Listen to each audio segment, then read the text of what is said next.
In the reading corner today, highly anticipated conversation with Malcolm Duffy. I've been so keen to get him into the reading corner for a while now, having loved his first two novels and been completely blown away by the third novel, Read Between the Lies, which is the book that we're going to be discussing mainly today. In fact, it has a title that could be read two ways, and that's highlighted by the typography on the front cover: Read Between the Lines or Read Between the Lies. I think maybe I should ask Malcolm to kick us off how he would read that. Thanks, Nikki. I would read it as Read Between the Lines, but I don't mind if some people actually read it as Read Between the Lines, because I think there's a bit of ambiguity in the story, and I quite like that. The fact that what is the story about? There are certainly lies within the story, but it's a well-known English phrase, read between the lines, that things aren't quite what they seem. So I really quite like that ambiguity in the title, and I don't mind if people go for either one. I think it's probably the only book that I've read that has a title that can be read in two ways like that. So it's pretty unique, and I absolutely love it. But I think we have to start off. There are two boys who are the main characters, Ryan and Tommy, and I think we have to start with them. And maybe a way in is to hear something from the very beginning of the book, which will set it up for us.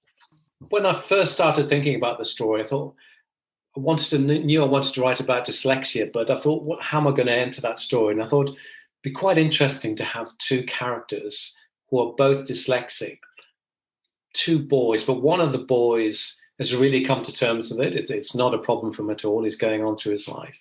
And the other boy, it's really a hidden secret. He hasn't really come to terms with it. In fact, he doesn't really understand that he is dyslexic. And I thought there was a really nice contrast there, because in a way it reflects the world we live in, that, they say that as many as 1 in 10 people are dyslexic, but many of those will be undiagnosed. They don't even know it, sometimes until really late on in life. So I thought it was really interesting to create these two characters. So what I'd like to do is read the first chapter of the book. And this features the young boy, Ryan. And he's the boy who, he knows he's dyslexic, but he's come to terms with it. He's had it diagnosed, and it's not really interfering in his life in a major way. And Ryan and Tommy come from two different parts of the country. That's something else I like to do in my books, is explore the British Isles and the breadth of language and people that you get. And Ryan comes from Northumberland in the northeast. I'm from Newcastle originally, a Geordie. But this first chapter, it's called New Arrival, and this is told from the viewpoint of Ryan. I'm 45% scared, 45% excited. The other 10% is confusion. I wouldn't feel any of these things if I was just passing through. But he isn't, he's staying, thanks to them and their situation, which is now our situation. Why did they have to go and do something so permanent?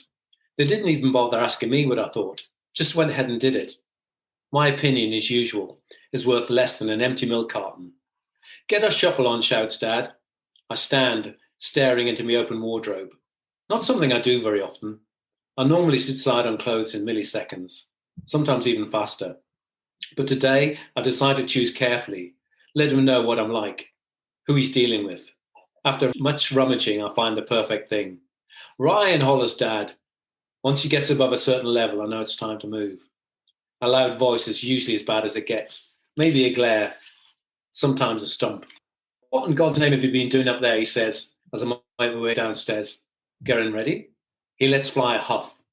She's waiting by the front door, looking anxious, fiddling with her cuff. We can't be late, Ryan, she says, exasperated. Not today. Can't see how a few more minutes is going to make much difference. Certainly not to him. She sets the alarm, locks up when we climb into Dad's car. He starts the engine, and she puts her hand on his. Together they find first gear. They look at each other and smile, trying to reassure each other everything will be all right, which it probably won't. We move off. Dad's car normally smells of damp socks and heat rub.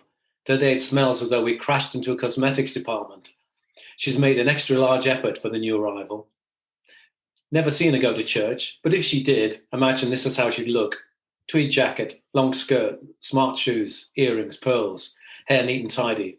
Considering where we're going, it seems a total waste of time. She is Dad's girlfriend. He's way too old to have one of those. The term should cease to apply after 50. She's not a girl and is far more than a friend. The people who write dictionaries should work on that. You okay, sweet? Asks Dad. That's new. Never heard him call Mam that. Called her a few other words, the type that would get you in trouble. But that was mainly at the end. I'm fine, Mark, she says, smiling at him. I think he wants to smile back, but there's a busy junction coming up, and he's driving way faster than usual. Can feel me insides being squeezed like a damn towel.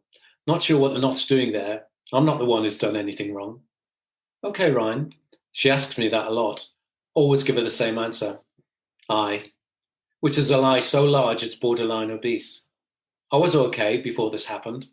Stare out of the window at the houses. Bet the people in them don't have a life like mine, where things have turned upside down. All they've got to worry about is what to have for dinner. She glances nervously at her watch. I've definitely made them late. A bit bad. We're getting closer. I can tell by the way that her fidgeting has gone up a level. Must be weird for her, but it's weird for me too. I can see it up ahead, the squat brown building. A shiver finds me spine. Dad flicks his indicator. The car turns. There, in front of us. HM Young Offenders Institution, Feltham. There's so many different things that I want to pick up from that introduction, including the title, actually, New Arrival. Was it your idea to write this as though it could have been written by somebody with dyslexia? It's spelled NWE, and then Arrival is ARRVAIL. Yeah, it was something that I've actually been involved with a dyslexia charity called Nessie. And it's something that they do, and it's actually very attention-grabbing. They post a lot on Twitter and other social media. And they quite often write things in dyslexia type so that somebody who is non-dyslexic can still read it, but they get an impression of what it's like to be dyslexic. And I think that's what I wanted to do with the book, because obviously I want people who are dyslexic to read it as well, but non-dyslexics quite often think, well, what's it like? What does type look like? And this is one thing that can happen where it's going to appear jumbled up. So obviously if you was to write the whole book like that, it'd be pretty hard for a non-dyslexic to read. But I wanted to write the chapter headings with the words jumbled up a bit, but so that you could still read them. And I think it's a technique that I'm quite pleased with, and I'm glad I did it, because it just gives a little glimpse into the world of what it's like to be dyslexic. So we learn that Tommy, the older of the two boys, he's 17, Ryan's 16. He's in this young offenders institution. He's just coming out on licence. He's been told that he's got to keep out of trouble. Whether he can do that or not, we have to read into the story to find out. What's the relationship between these two boys like? I think it begins up in the story is very, very fractious, because not only are they from different parts of the country, Ryan, his dad, has moved in with his new partner, Naomi, and Tommy is Naomi's son. So he's been brought to a different part of the country. He's now living down south, and he's now, I guess, forced against his will to live in a house with another teenage boy who he doesn't know and doesn't understand. So there's this, I guess, rubbing each other up the wrong way, and they're quite different personalities. Ryan is a bit of a bookworm. He's obviously a bright boy, does well at school, his shoes are polished. And I guess Tommy is in some ways the black sheep of the family. He's obviously been to Feltham young offenders, so he's done something pretty bad. So they're a bit chalk and cheese in a way, but as the story progresses, they realise they have more in common than they realise, that they're actually both dyslexic. They share that. And as we go on through the story, we really realise that they do grow to like each other. And there are commonalities in their story. So they have, I guess, like a lot of people, they have more in common than they think. But at the start, I wanted them to be, I guess, poles apart in a way. And something else I wanted to do with the book, which I've never done before, is write each alternate chapter from their viewpoint. But it's all sequential. So it's not like you're jumping through time frames as well. But again, it was quite a challenge, but it was quite a fun challenge in a way with every different chapter, you've got a different boy's viewpoint on the story and what is happening in their world. So that was quite a fun challenge to set myself up. A different viewpoint, but how different are their voices?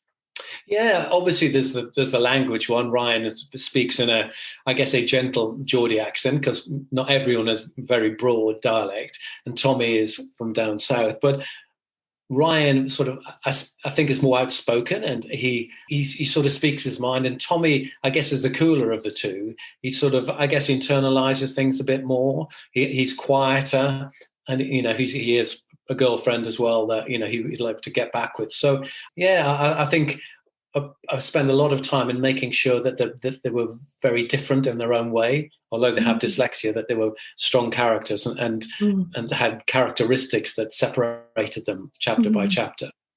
I think I would describe it as a sort of awkward tenderness that develops between them. Ryan clearly looks up to Tommy, and even when he's lying on his bed, he says, lying on my bed like Tommy, so that kind of gives a sense of him looking up to this boy who's only a year older than he is. Exactly. And I think it's something that I see in my teenage daughters and other teens that I come across, is that not necessarily hero worship, but sometimes people want to be someone else.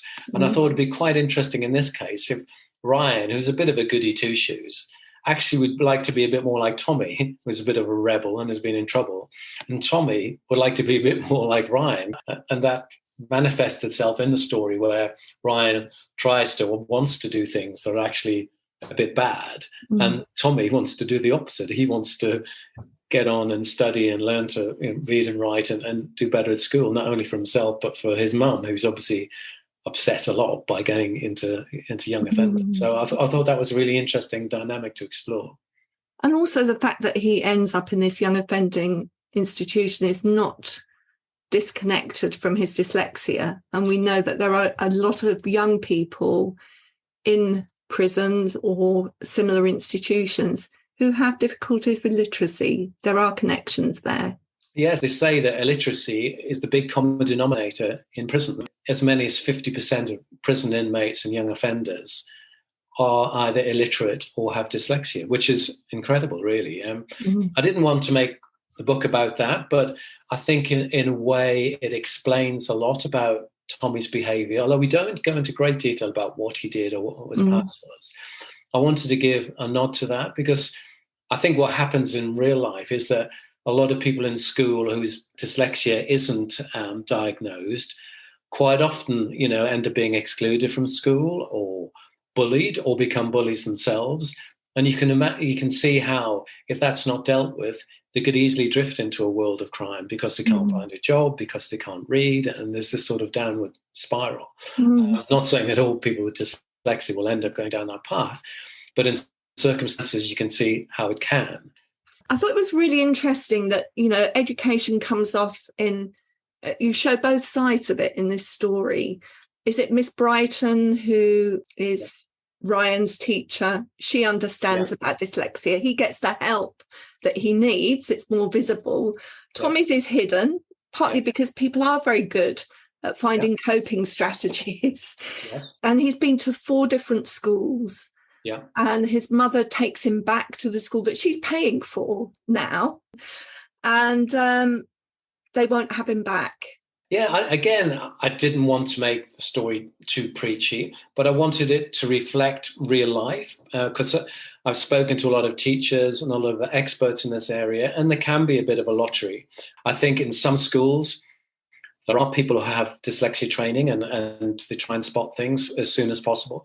And there are other schools where, for whatever reason, it's not really dealt with. And in fact, one of the charities I've worked with, Nessie, their big thing is to try and get dyslexia training into every school, and that there should be a specialist in it, and certainly primary schools, because as they say, the younger this is dealt with, the easier it is to deal with, and that the longer you leave it, I guess, like lots of things in life, the harder it is. It's something that I personally feel needs dealing with, because my own daughter has dyslexia, Tallulah, and she wasn't diagnosed until she reached secondary school. And her reading has improved and her writing has improved massively. So maybe we were lucky in that we found someone, or that the school did that. But I guess there are lots and thousands of students and people out there who aren't dealt with, and they just go undiagnosed, and they're either seen to be stupid or slow or not as bright as as they actually are. And that can impact massively on their lives. Absolutely. I mean, coming back to the story for a moment, because there's some really exciting moments in this story, and there are some shocks to be had as well. Ryan, as we've said, wants to be a bit like Tommy, and he has offered to teach Tommy to read. In return, he wants something. And what he wants more than anything is to learn to drive. And Tommy agrees, reluctantly, it has to be said, because he really does want to stay on the straight and narrow. Yes. Can you just tell us a little bit about what happens? Tommy really doesn't want to help at all. But after much, much pressure, and because Ryan is helping Tommy to read, he finally relents and says, okay, well, I'll teach you to drive, but we've got to find a quiet car park. And he manages to get hold of a car from a friend of a friend. And it's a Sunday morning and all was quiet and all is going, incredibly well, and thinks, oh, well, that's fine. And when Ryan, he says, we go one more time up the car park? And Tommy says, okay, then. And they're driving and another car appears and Ryan panics a bit. And again, it's something I discovered about a lot of dyslexics. They mistake their left from their right. And of course, you can guess the inevitable is going to happen. And Tommy's saying, go left, when he means turn right. Mm. Ryan listens to him, which he shouldn't do. And they crash into this other car, which obviously is a tragedy for both of them. Not only Ryan, who's the goody two-shoes, but also for Tommy, who's on license, is not meant to do anything wrong. So they both do a runner and get into big trouble. But yeah, it's quite dramatic. But it shows really how they'd almost gone too far in helping each other. It highlights that people do bad things out of good intention. They really do.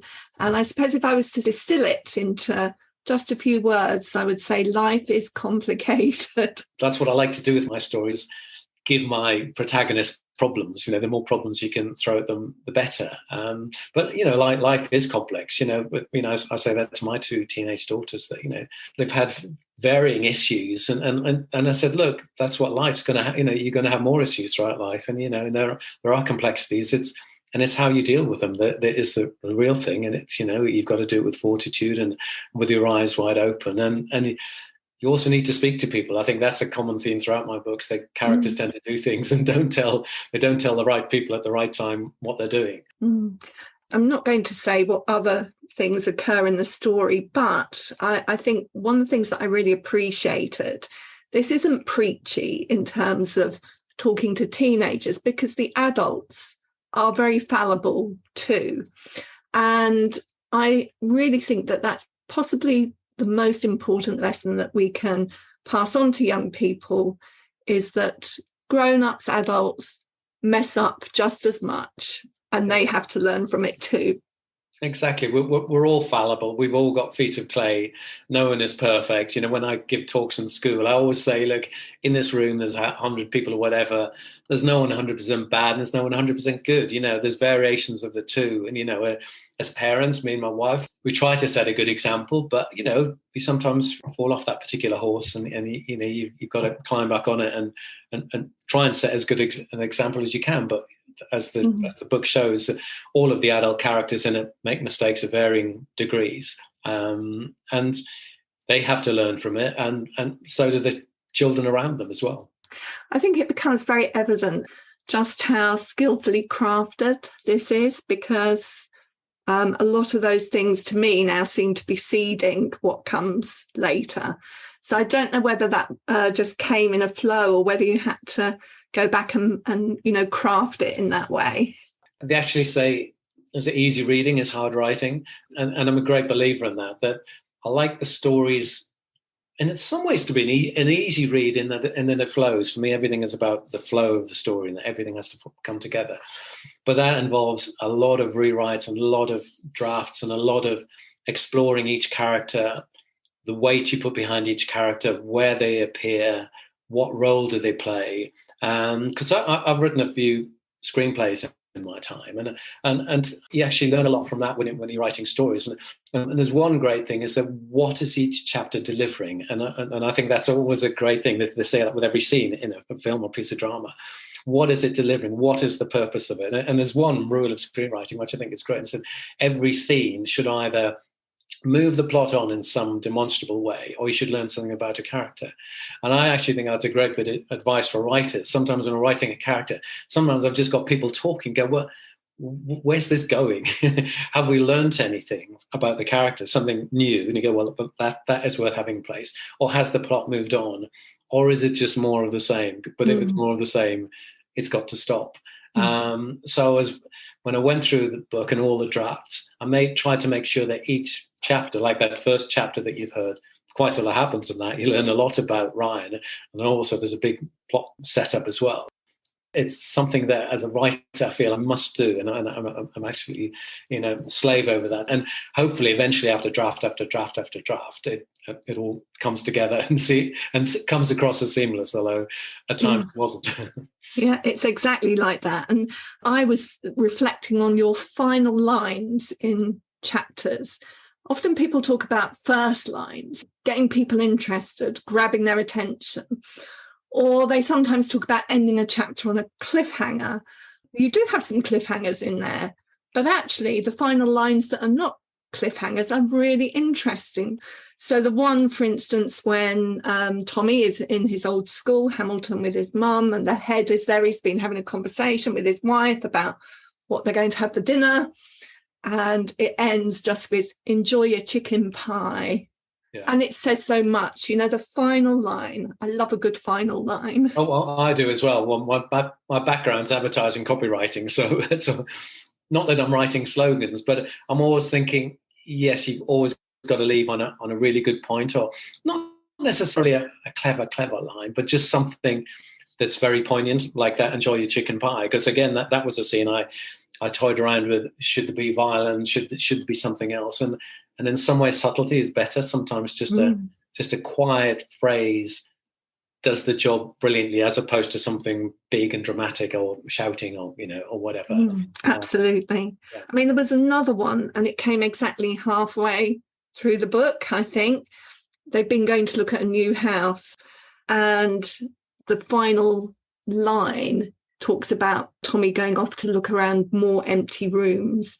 And to me, that felt like a metaphor for their family, this house with its empty rooms. And through this story, they've got to somehow fill their rooms, not just their physical rooms, but as a family, they've got to fill their rooms.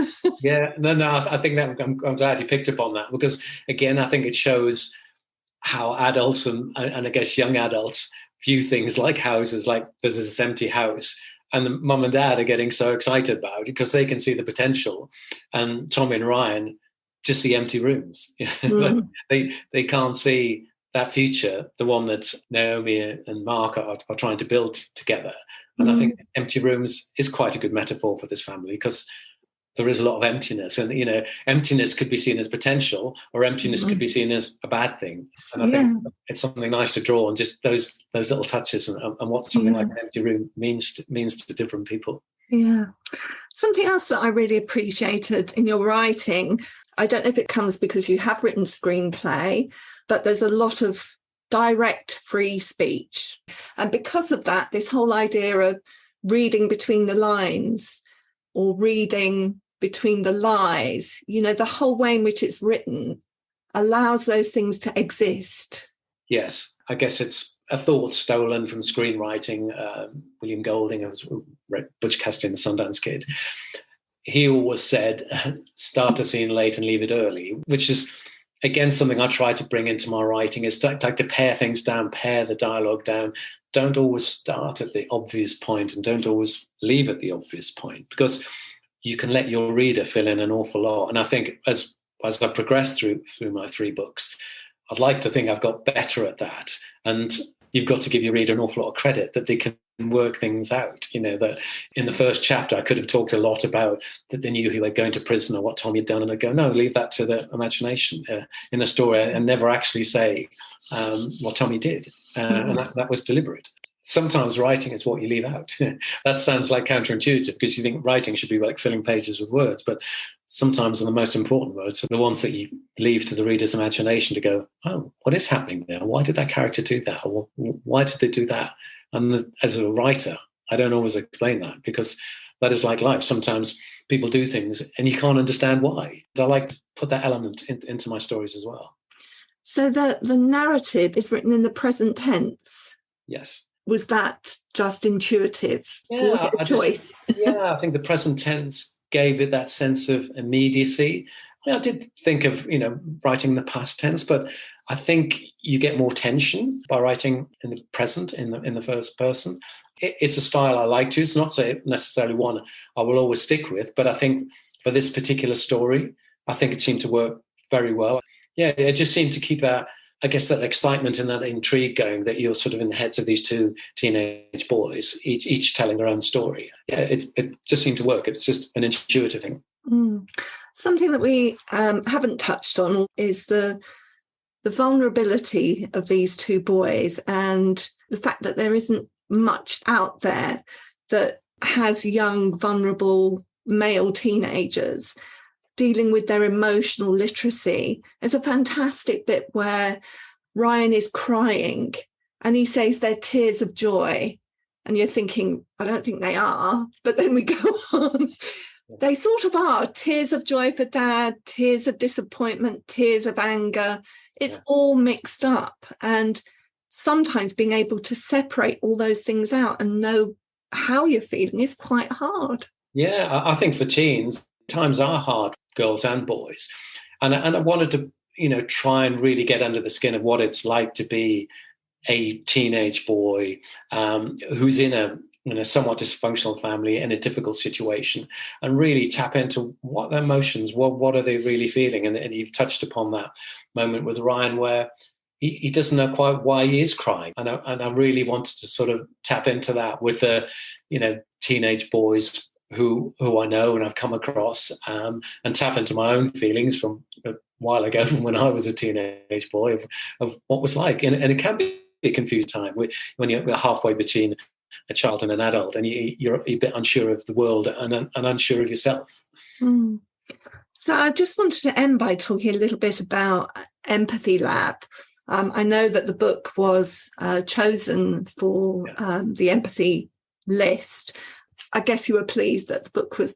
Oh, I was absolutely delighted, to be chosen as one of the books that's, empathetic and shows, I guess, the power of empathy, really. That, I guess we live in troubled times, and the extent to which, by being more thoughtful for others, you can make a better world, not only for others, but for yourself. So that's why. So I was absolutely delighted that the book was chosen for that.